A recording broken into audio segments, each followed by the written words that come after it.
everyone, I am Rekha Mehta and you are watching Physics Online Education. I hope you are doing well, students. In this video, we are going to understand the topics of nuclear physics, and these topics are nuclear reactions and types of nuclear reactions. So let's begin with nuclear reactions. Nuclear reactions.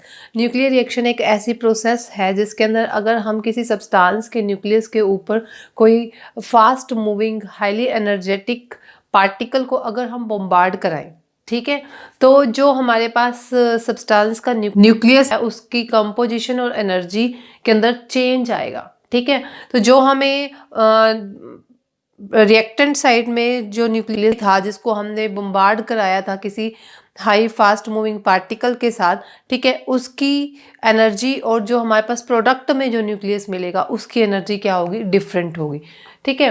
तो अगर हम ले लें कि हमारे पास जो nucleus है वो क्या है, एक्स है, हमने पार्टिकल जो बॉम्बार्ड कराया है वो क्या है, ए है, और हमें प्रोडक्ट साइड में जो न्यूक्लियस मिला है वो क्या है, वाई है, और आउटगोइंग पार्टिकल क्या है, बी है, ठीक। तो एक्स को हम यहाँ पर क्या बोलेंगे, टारगेट न्यूक्लियस। एक्स क्या है, टारगेट न्यूक्लियस। और ये क्या है हमारे पास, जो जिसको हमने इंसिडेंट कराया जिस पार्टिकल को, उसको बोलते हैं प्रोजेक्टाइल, ठीक है। ये मेरे पास क्या होगा, प्रोडक्ट न्यूक्लियस, और ये है मेरे पास आउटगोइंग पार्टिकल, ठीक है। शॉर्ट फॉर्म में हम इसको इस तरह से लिख सकते हैं, X A B Y. A X हमारे पास टारगेट न्यूक्लियस है, ए हमारे पास क्या है, प्रोजेक्टाइल है जिसको हमने इंसिडेंट कराया है, बी आउटगोइंग पार्टिकल है, और वाई क्या है, प्रोडक्ट न्यूक्लियस, ठीक है। तो हमारे पास 1919 के अंदर रदरफोर्ड ने फर्स्ट न्यूक्लियर रिएक्शन लेबोरेटरी के अंदर जो कैरिड की थी, ठीक है, वो क्या थी, उन्होंने लिया था नाइट्रोजन को बॉम्बार्ड कराया था अल्फा पार्टिकल से, ठीक है, और आउटगोइंग पार्टिकल हमें प्रोटॉन मिला था, और ये मिला था प्रोडक्ट न्यूक्लियस। तो इसको हम शॉर्ट फॉर्म में कैसे लिखेंगे, इसको हम शॉर्ट फॉर्म में इस तरह से लिखेंगे, ये अल्फा पार्टिकल है तो इसको अल्फा से, ये क्या है, आउटगोइंग पार्टिकल क्या मिला है, इसको प्रोटॉन बोलते हैं, ये प्रोटॉन और दिस, ठीक है। तो न्यूक्लियर रिएक्शन क्या हुआ, न्यूक्लियर रिएक्शन की अगर हम डेफिनेशन देखें तो nuclear reaction is a process which bring change in the composition and the energy of the nuclei by bombarded and high fast moving particle, ठीक है। तो जो बॉम्बार्डिंग पार्टिकल है, अब क्वेश्चन अराइज होता है कि वो क्या हो सकता है। देखो, जो बॉम्बार्डिंग पार्टिकल है वो हमारे पास अल्फा बीटा गामा रेज हो सकती हैं, जो कहाँ से ऑब्टेन्ड हुई हैं, नेचुरल रेडियो एक्टिव सब्सटेंसेस से, ठीक है। उसके बाद है कि जो हमारे पास बॉम्बार्डिंग पार्टिकल है वो हमारे पास एक्सेलेटेड इलेक्ट्रॉन हो सकता है, प्रोटॉन हो सकता है, ड्यूट्रॉन हो सकता है, इवन न्यूट्रॉन भी हो सकता है जो किसी और प्रोसेस से ऑब्टेन्ड हुआ है। तो हमारे पास ये बॉम्बार्डिंग पार्टिकल इनमें से कुछ भी हो सकते हैं। नेक्स्ट आता है टाइप्स ऑफ न्यूक्लियर रिएक्शंस, जिसके अंदर हमारे पास फर्स्ट आता है इलास्टिक स्कैटरिंग।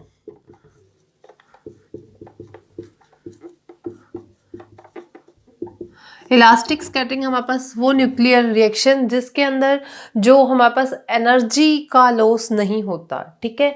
मतलब जो हमारे पास टारगेट न्यूक्लियस जब प्रोजेक्टाइल के साथ इंटरेक्ट करता है, ठीक है, तो हमें आउटगोइंग पार्टिकल भी वही मिलता है और प्रोडक्ट न्यूक्लियस भी वही मिलता है। एनर्जी के अंदर चेंज नहीं आता, बस क्या आता है कि जो हमारे पास प्रोजेक्टाइल था वो स्कैटर्ड हो जाता है डिफरेंट डायरेक्शंस के अंदर, डिफरेंट डायरेक्शंस के अंदर चेंज हो, डिफरेंट डायरेक्शन के अंदर स्कैटर्ड हो जाएगा, लेकिन एनर्जी का कोई लॉस नहीं होगा। इस रिएक्शन का जो बेस्ट एग्जाम्पल है वो हमने फर्स्ट यूनिट के अंदर रदरफोर्ड स्कैटरिंग, जब हम रदरफोर्ड स्कैटरिंग के अंदर क्या कर रहे थे, गोल्ड फॉइल के ऊपर अल्फा पार्टिकल्स को स्ट्राइक करा रहे थे। ठीक है, तो जो अल्फा पार्टिकल्स थे वो क्या हो रहे थे, डिफरेंट डायरेक्शन के अंदर स्कैटर्ड हो गए थे, लेकिन हमारे पास आउटगोइंग पार्टिकल तो वही मिला, अल्फा पार्टिकल। ठीक है, तो इस रिएक्शन के अंदर एनर्जी का लॉस नहीं होगा। इसके अंदर अल्फा पार्टिकल को बम्बार्ड कराया था गोल्ड फॉइल के ऊपर और हमें मिलेगा same as it is gold plus alpha particle. General form में अगर हम इसको लिखें तो ये क्या था, प्रोजेक्टाइल था, ये target, target outgoing particle, same मिल रहा है। और अगर हम इसको जर्नल फॉर्म में, शॉर्ट फॉर्म में लिखें तो हमारे पास इस फॉर्म में लिख सकते हैं, क्योंकि सेम मिल रहा है ना, अल्फा, अल्फा आउटगोइंग पार्टिकल। ठीक है, इधर हमारे पास रिएक्टेंट में कौन सा न्यूक्लियस है, गोल्ड का, प्रोडक्ट में भी क्या मिल रहा है, गोल्ड का। तो इसके अंदर एनर्जी का लॉस नहीं होगा, जो हमारे पास प्रोजेक्टाइल है वो स्कैटर्ड हो जाएगा डिफरेंट डायरेक्शंस के अंदर। Next is inelastic scattering. Inelastic scattering के अंदर kinetic energy do not remain conserved. Kinetic energy जो है वो कंजर्व नहीं रहती।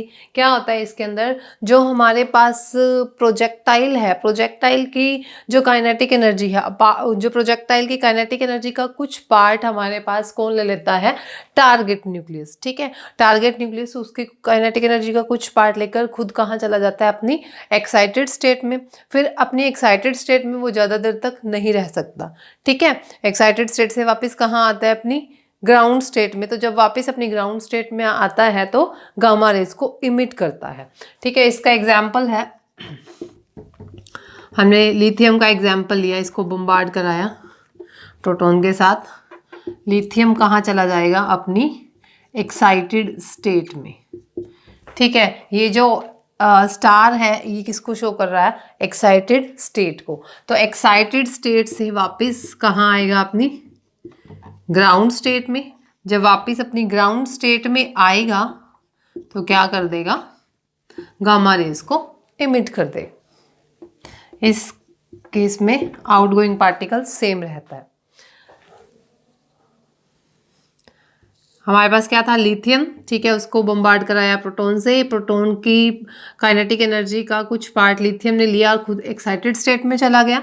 ठीक है, जो प्रोजेक्टाइल है और जो आउटगोइंग पार्टिकल है वो सेम रहेगा। यहाँ से एक्साइटेड स्टेट से वापस अपनी ग्राउंड स्टेट में आएगा। ये स्टार जो है किसको रिप्रेजेंट कर रहा है, एक्साइटेड स्टेट को, और वापस आएगा तो गामा रेज को इमिट करेगा। ठीक है, बुक्स में एच न्यू भी लिखा होगा, वो सेम चीज़ है, गामा रेज से रिप्रेजेंट कर दिया मैंने। Next is nuclear disintegration.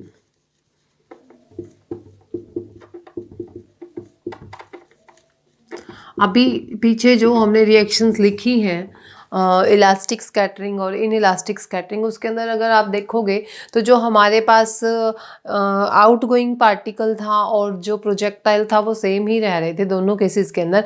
हालांकि इलास्टिक स्कैटरिंग के अंदर एनर्जी का लॉस नहीं हो रहा था, लेकिन इनइलास्टिक स्कैटरिंग के अंदर एनर्जी का लॉस हो रहा था। लेकिन न्यूक्लियर डिसइंटीग्रेशन में हमारे पास क्या होता है, जो प्रोजेक्टाइल है वो हमारे पास क्या हो जाता है, एब्जॉर्ब हो जाता है, और जो आउटगोइंग पार्टिकल मिलता है वो हमें न्यू पार्टिकल मिलता है। और जो हमारे पास रिएक्टेंट साइड में न्यूक्लियस होता है वो डिफरेंट होता है from that of the product side. Product side में जो न्यूक्लियस मिलता है वो उससे डिफरेंट होगा। इसका एग्जाम्पल अभी हमने पीछे भी किया था, नाइट्रोजन किसके साथ बम्बार्ड कराया था, अल्फा पार्टिकल के साथ। क्या मिल रहा था हमें, ऑक्सीजन, और इधर क्या मिल रहा था, प्रोटॉन। तो जो हमारे पास प्रोजेक्टाइल है कंप्लीटली एब्जॉर्ब हो जाएगा, और जो आउटगोइंग पार्टिकल है वो डिफरेंट होगा। ये हमारे पास टारगेट न्यूक्लियस भी डिफरेंट होगा from that of the product nucleus. और इसको हम शॉर्ट फॉर्म में कैसे लिखेंगे, अल्फा, प्रोटॉन, ऑक्सीजन। ठीक है, तो इसके अंदर हमारे पास जो आउटगोइंग पार्टिकल है वो कुछ भी हो सकता है। डिफरेंट काइंड ऑफ रिएक्शंस हम इसके अंदर यूज़ कर सकते हैं। यहाँ पर मैंने एक ही आपको बताई है, क्योंकि ये जो क्वेश्चन रहता है टाइप्स ऑफ न्यूक्लियर रिएक्शन का, ये एग्जाम में 8 मार्क्स का आता है, तो उसके अंदर सारी ही टाइप्स की न्यूक्लियर रिएक्शन को हमें डिस्कस करना है। नेक्स्ट इज फोटो डिसइंटीग्रेशन और फोटो न्यूक्लियर रिएक्शंस।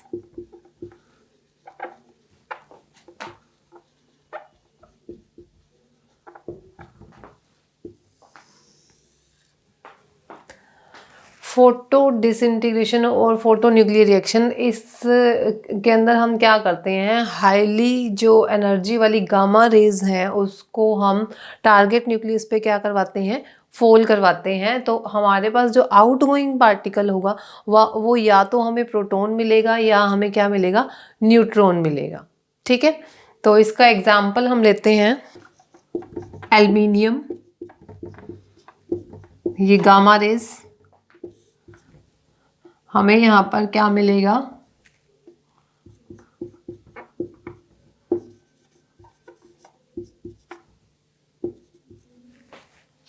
ठीक है। हमारे पास जो आउटगोइंग पार्टिकल है वो क्या है, यहाँ पर प्रोटॉन है, और इसको हम इस तरह से भी लिख सकते हैं शॉर्ट फॉर्म में, एल्यूमिनियम 27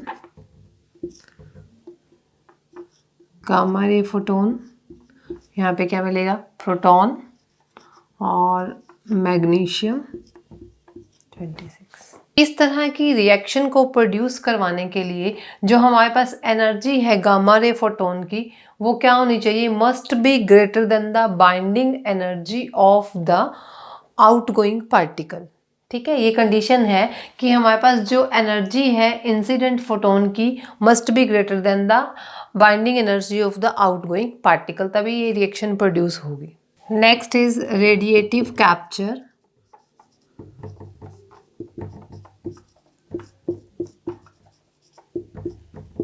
रेडिएटिव कैप्चर क्या है, it is opposite of the photo disintegration और the photo nuclear reaction. Means हम इसके अंदर क्या कर रहे थे, हाईली जो हमारे पास एनर्जी वाला गामा रे फोटोन उसको बॉम्बार्ड कर रहा थे टारगेट न्यूक्लियस पे, और हमें क्या मिल रहा था, आउटगोइंग पार्टिकल मिल रहा था जो प्रोटॉन या न्यूट्रॉन हो सकता था। ठीक है, अब रेडिएटिव कैप्चर में क्या करते हैं, जब लो एनर्जी न्यूट्रॉन या प्रोटॉन को बॉम्बार्ड कराते हैं टारगेट न्यूक्लियस के साथ, तो वो जो टारगेट न्यूक्लियस है वो किस में चला जाता है, एक्साइटेड स्टेट में। एक्साइटेड से वापस कब कहाँ आएगा, अपनी ग्राउंड स्टेट में, और ग्राउंड स्टेट में जब आएगा तो वो गामा रे को क्या करता है, इमिट करता है। ठीक है, तो इसका एग्जाम्पल यही, हम इसका अपोजिट अगर लें,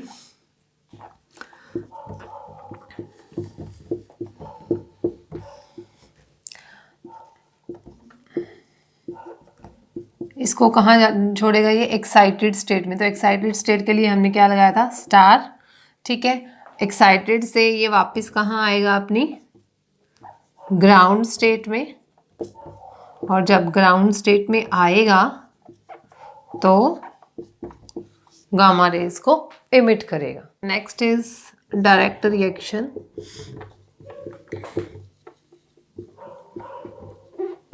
It's split into two parts. Pick up direct reaction and stripping.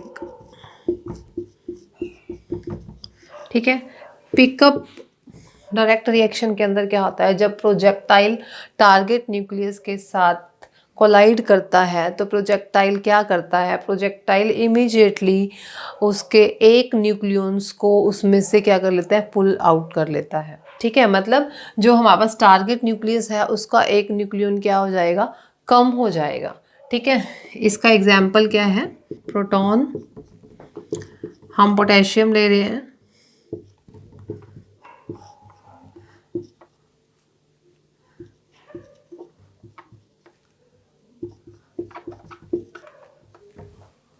ठीक है। तो इनसे जो हमारे पास प्रोजेक्टाइल था, प्रोजेक्टाइल ने एक न्यूक्लियन को इमीडिएटली पुलिट कर लिया, तो इसका एक न्यूक्लियन क्या हो गया, यहाँ पे कम हो गया, और हमारे पास यहाँ पर प्रोटॉन था, यहाँ पे हमें आउटगोइंग पार्टिकल क्या मिला, न्यूट्रॉन।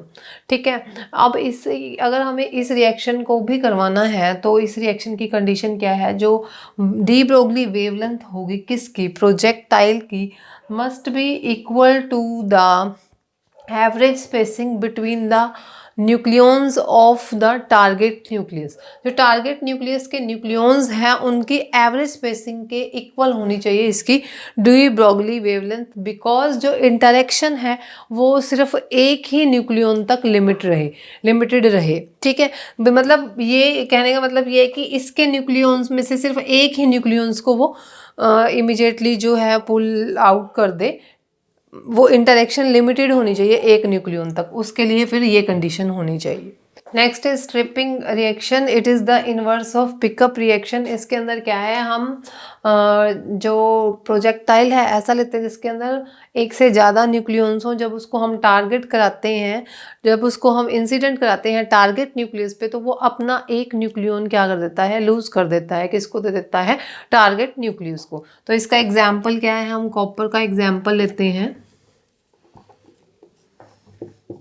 ड्यूट्रॉन लिया, ये एक से ज़्यादा न्यूक्लियंस हैं, तो ये अपना एक न्यूक्लियन किसको दे देगा, कॉपर को। ठीक है, तो इसके अंदर टारगेट न्यूक्लियस का एक न्यूक्लियन क्या हो जाता है, बढ़ जाता है, और इस रिएक्शन के अंदर एक न्यूक्लियन कम हो जाता है। तो this is all about the direct reaction. Next is spallation reaction.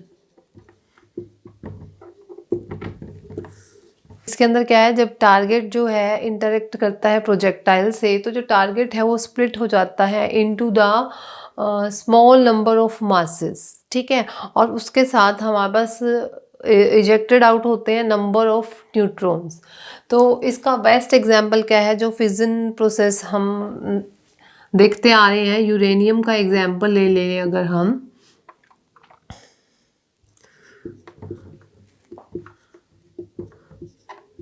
तो ये स्प्लिट हो जाता है किसके अंदर, बेरियम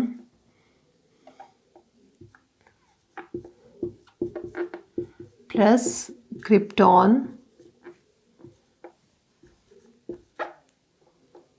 और हमें यहाँ पर 3 न्यूट्रॉन्स मिलते हैं, और साथ में हमारे पास एनर्जी भी इमिट होती है इस प्रोसेस के अंदर, ये आपको पता ही है। हैवी आयन रिएक्शन, इस रिएक्शन को फर्स्ट टाइम 1950 के अंदर बार्कले ने किया था।